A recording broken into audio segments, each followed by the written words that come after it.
नमस्कार साथियों, GS super classes में आपका स्वागत है। पिछली वीडियो में हमने तारों का अध्ययन किया था। आज हम तारों से संबंधित कुछ अन्य फैक्टों को जानते हैं। चलिए, तो आपसे पूछ ले कि ब्लैक होल या कृष्ण विवर क्या है। तो ब्रह्मांड में असीमित घनत्व के द्रव पिंड को ब्लैक होल या कृष्ण विवर कहते हैं।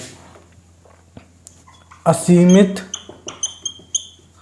घनत्व के द्रव्य पिंड को ब्लैक होल कहते हैं। ठीक, और ब्लैक होल ये कैसे बनता है ये हम पिछली वीडियो में बता चुके हैं। अब आपसे पूछ लें कि ब्लैक होल की जो खोज है ये किसने की थी। तो ब्लैक होल की खोज 1916 में अल्बर्ट आइंस्टीन ने की थी। ठीक, लेकिन इसको जो नाम दिया है वो नाम दिया है आपके 1967 में जॉन व्हीलर ने। ठीक, ब्लैक होल हमको दिखाई नहीं देता। ब्लैक होल कैसी जगह है? अदृश्य है। इसकी हम तस्वीर भी नहीं खींच सकते। 1916 में जब अल्बर्ट आइंस्टीन सापेक्षता का सिद्धांत दे रहे थे तभी उन्होंने बताया ब्रह्मांड में असीमित घनत्व का जो पिंड है इससे प्रकाश भी नहीं बच सकता, इसको प्रकाश भी पार नहीं कर सकता। तो इसे ही 1967 में जॉन व्हीलर ने ब्लैक होल नाम दिया। आपसे पूछ ले कि पल्सर क्या है। तो पल्सर वे न्यूट्रॉन तारे जो तेज गति से घूमते हैं तथा विद्युत चुंबकीय विकिरण उत्पन्न करते हैं, क्या कहलाते हैं? पल्सर तारे कहलाते हैं। जब एक न्यूट्रॉन तारा तेज गति से इस प्रकार से घूमने लगेगा गोल गोल, तो यहाँ किनारों पर एक प्रकाश सा दिखने लगेगा। यही प्रकाश के कारण इस न्यूट्रॉन तारे को पल्सर तारा कहते हैं। और इस पल्सर तारे को नोट करके लिख लो। पल्सर तारे ब्रह्मांड का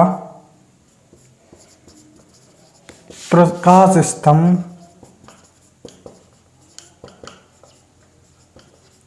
कहलाते हैं। पल्सर तारे को ब्रह्मांड का प्रकाश स्तंभ कहते हैं। तो इसके बाद हम ध्रुव तारे को पढ़ते हैं। चलिए, ध्रुव तारा क्या होता है। तो ध्रुव तारा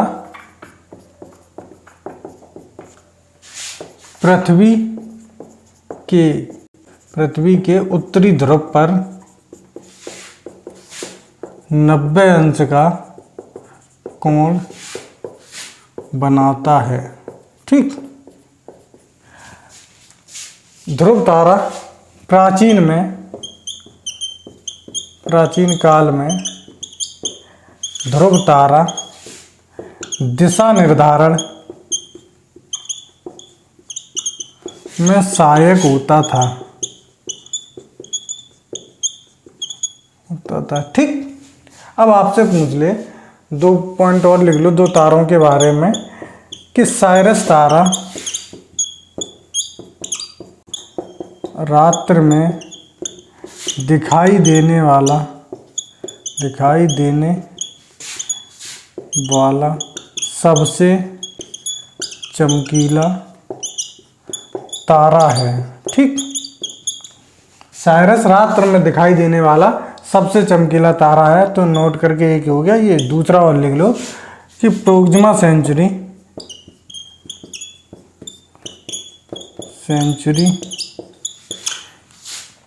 सौर मंडल के सबसे नज़दीक तारा है। ठीक, कि साइरस रात्रि में दिखाई देने वाला सबसे चमकीला तारा और प्रोक्सिमा सेंचुरी सौर मंडल के सबसे नज़दीक तारा है।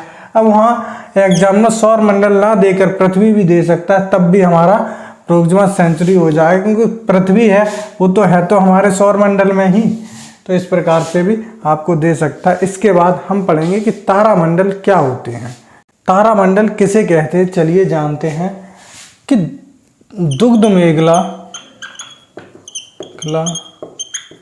आकाश गंगा में कुछ तारे विशेष आकृतियों के रूप में पाए जाते हैं। तारामंडल कहलाते हैं। ठीक, दुग्ध मेखला आकाशगंगा में कुछ तारे विशेष आकृतियों के रूप में पाए जाते हैं, उसको तारामंडल कहते हैं। तारे विशेष आकृतियों के रूप में इस प्रकार से होंगे। अब ये 3 तारे हैं, अगर हम इनको मिला दें तो इस प्रकार से एक ये त्रिभुज बन जाएगा, तो एक ये विशेष आकृति हो गई। कहीं इस प्रकार से तारे हैं, अगर इनको मिला दें तो ये एक पंचभुज बन जाएगा, तो ये भी एक विशेष प्रकार की आकृति हो गई। तो इस प्रकार की जो आकृतियां बनती हैं, इन्हीं के कारण इन तारों को तारामंडल कहते हैं। नोट करके लिख लो। दुग्ध मेखला में अब तक 88 तारामंडल ज्ञात किए जा चुके हैं। ठीक, अब तारामंडलों के जैसे एग्जाम्पल आपसे पूछ ले तो पहला हो जाएगा सप्तऋषि तारामंडल। दूसरा आपका हो जाएगा हाइड्रा,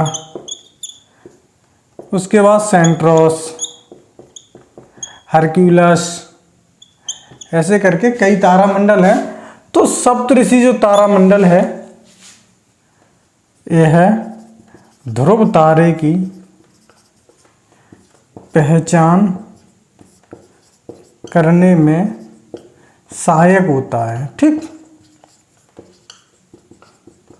आपसे पूछ ले कि रात में ध्रुव तारे की पहचान करने में कौन सा तारामंडल सहायक है, तो सप्तऋषि तारामंडल है।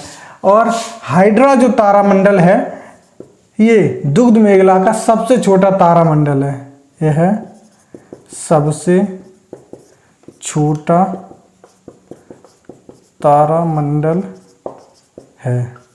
अब आपसे पूछ ले इसमें कितने तारे हैं, तो इसमें 68 तारे हैं। ठीक, और जो दुग्ध मेखला का सबसे बड़ा तारामंडल है वो सेंट्रोस है, सबसे बड़ा तारामंडल है। अब सेंट्रोस में कितने तारे हैं, तो सेंट्रोस में 92 तारे हैं। ठीक, देखो सप्तऋषि तारामंडल ध्रुव तारे की पहचान करने में सहायक होता है, और जबकि हाइड्रा तारामंडल है यह दुग्ध मेखला का सबसे छोटा तारामंडल है, इसमें 68 तारे हैं। और सबसे बड़ा तारामंडल दुग्ध मेखला का सेंट्रोस है, इसमें 92 तारे हैं। अभी तक दुग्ध मेखला में कुल 88 तारामंडल ज्ञात किए जा चुके हैं। चलिए, तो इसके बाद हम नक्षत्र पढ़ते हैं कि नक्षत्र क्या होते हैं। चलिए, तो नक्षत्र क्या होते हैं। नक्षत्र बहुत से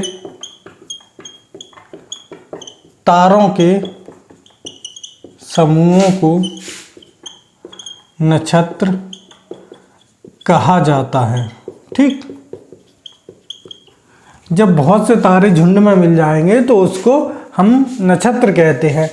और आपको पता है कि ये हमारी पृथ्वी है, और जब चंद्रमा इस प्रकार से, ये चंद्रमा है, ये मान लिया ये चंद्रमा है, चक्कर लगा रहा है हमारी पृथ्वी के अलग अलग जगह पर स्थित हो गया है, तो ये चंद्रमा है। जब चंद्रमा हमारी पृथ्वी के चक्कर लगाता है या परिक्रमा करता है, तब प्रतिदिन एक नक्षत्र को पार करता है। तो चंद्रमा पृथ्वी की परिक्रमा के दौरान प्रतिदिन एक नक्षत्र पार करता है। ठीक, तो इसके बाद हम राशि चक्र को पढ़ते हैं कि राशि चक्र क्या होती है। राशि चक्र। जब पृथ्वी सूर्य की परिक्रमा करती है तो वह 12 तारा समूहों से गुजरती है, जिसे राशि चक्र कहते हैं। ठीक, तो 12 समूहों से जो 12 राशि चक्र बनेंगे वो बनेंगे मेष, मिथुन, मकर, मीन, कुंभ, धनु, कन्या, तुला, वृश्चिक, कर्क, सिंह। जब हमारी पृथ्वी सूर्य की परिक्रमा करती है तो 12 तारा समूहों से होकर गुजरती है। इन 12 तारा समूहों से ही 12 राशियां बनती हैं जो हमारे ज्योतिष शास्त्र में उपयोग की जाती हैं। ठीक, तो आज हमने कुछ विशेष तारों का अध्ययन किया। अगर वीडियो अच्छी लगे तो लाइक तथा शेयर करें और चैनल को सब्सक्राइब करें। धन्यवाद।